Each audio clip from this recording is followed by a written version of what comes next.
किसी ने खूब कहा है कि बहुत गुरूर था छत होने पर। एक मंजिल और बनी और छत फर्श हो गई। हाय गाइस, मेरा नाम है भोला और आपके लिए एक छोटी सी कहानी। एक तालाब में एक कछुआ रहता था। कछुए को बात करने का रोग था। वो जब तक किसी से बात नहीं कर लेता, उसके मन को शांति नहीं मिलती थी। वो जब बात करने लगता तो करता ही जाता था। वह सोचता नहीं था कि उसकी बात सुनने वाले को अच्छी लग रही है या नहीं। तालाब के किनारे दो बगुले भी रहा करते थे। कछुए ने बगुले से मित्रता कर ली थी। वह प्रतिदिन बगुले से देर तक बात किया करता था। बात करने में वह धुन ही हाका करता था। बगुले कछुए से बात तो करते थे, पर कभी कभी उसकी बातों से ऊब भी जाते थे, क्योंकि वह धुन की हाँकने में बड़ा तेज था। बगुले कुछ कहते तो नहीं थे, पर अपने मन में वह यह अवश्य समझते थे कि कछुए को बात करने का रोग है। संयोग की बात, पानी न बरसने के कारण जोरों का अकाल पड़ा। तालाब का पानी सूख गया, पेड़ पौधे भी सूख गए, खेल खलिहान भी बर्बाद हो गए।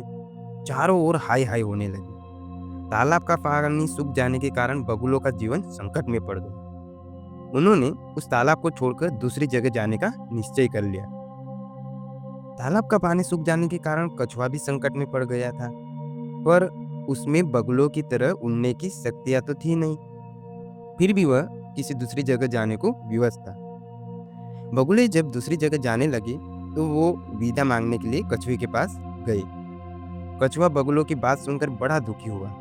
रुआ सा होकर बोला, तुम दोनों तो जा रहे हो, मुझे यहाँ किसके सहारे छोड़ जा रहे हो? बगुलों ने उत्तर दिया, क्या किया जाए भाई, तालाब का पानी सूख गया है। यहाँ अब निर्वाह होना कठिन है। हमें भी तुम्हें छोड़ने में इतना ही दुख हो रहा है जितना तुम्हें। कछुआ बोला, हाँ बात तो ठीक है, पर क्या तुम दोनों मुझे भी अपने साथ नहीं ले चल सकते? बगुलों ने उत्तर दिया, तुम हमारे साथ कैसे चल सकते? हमारी तरह तुम उड़ तो सकते नहीं।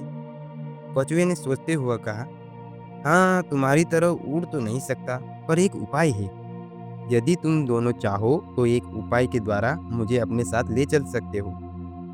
बगुलों ने पूछा, सुने तो, वह कौन सा उपाय है? कछुए ने कहा, कहीं से ढूंढकर एक लंबी पतली सी लकड़ी ले आओ। तुम दोनों अपने अपने मुख से एक एक किनारे को पकड़ लो। मैं लकड़ी को बीच में मुख से पकड़कर लटक जाऊंगा। इस तरह तुम दोनों मुझे अपने साथ ले चल सकते हो। बगुलों ने कहा, उपाय तो अच्छा है, पर कठिनाई तो यह है कि तुम्हें बोलने का रोग है। यदि उड़ते समय तुम्हें बात करने की धुन सवार हो गई तो हमारा कुछ नहीं बिगड़ेगा, पर तुम्हें व्यर्थ में अपनी जान गंवानी पड़ेगी। कछुआ बोल उठा, वाह, तुम दोनों क्या कर रहे हो? मैं ऐसी मूर्खता क्यों करूंगा? क्या मुझे अपने प्राण का मोह नहीं है?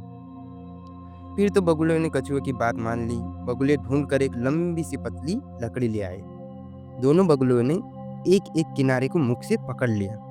कछुआ बीच से मुख से लकड़ी को कस कर पकड़कर लटक गया। बगुले मुख में लकड़ी को पकड़े हुए सावधानी से उड़ चले। बगुले जब उड़ते हुए नगर के ऊपर से आगे बढ़ने लगे तो नगर के लोगों की दृष्टि उन पर पड़ी। उन्होंने आज तक ऐसा दृश्य कभी नहीं देखा था।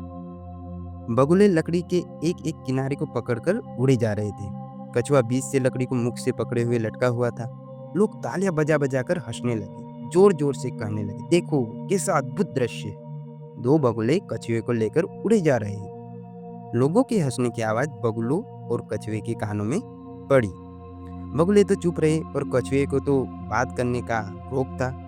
लोगों की हंसी सुनते ही उसका रोग उमड़ पड़ा। कछुए के मन में लोगों को डांटने की बात पैदा हो गई, पर ज्यों ही कछुए ने मुंह खोला, लकड़ी उसके मुख से छूट गई और वह नीचे गिरकर मर गया। कछुए के मरने पर बगुलों को बड़ा दुख हुआ। वे आपस में एक दूसरे से कहने लगे, अगर कछुए में अधिक बात करने का रोग न होता तो उस बेचारे की जान इस तरह न जाती। कहानी छोटी सी है, लेकिन हमें बहुत बड़ी बात सिखाती है कि अधिक बात नहीं करनी चाहिए। बात करने से पहले सोच लेना चाहिए कि बात करने का फल क्या होगा। तो हम भी बस आपसे इतना ही कहना चाहते हैं कि आप कभी भी बात करें तो सोच समझ कर करें। और हाँ, देखना ना भूले हर मंगलवार सुबह 9:30 बजे हमारे सोशल मीडिया हैंडल पर एक नई कहानी।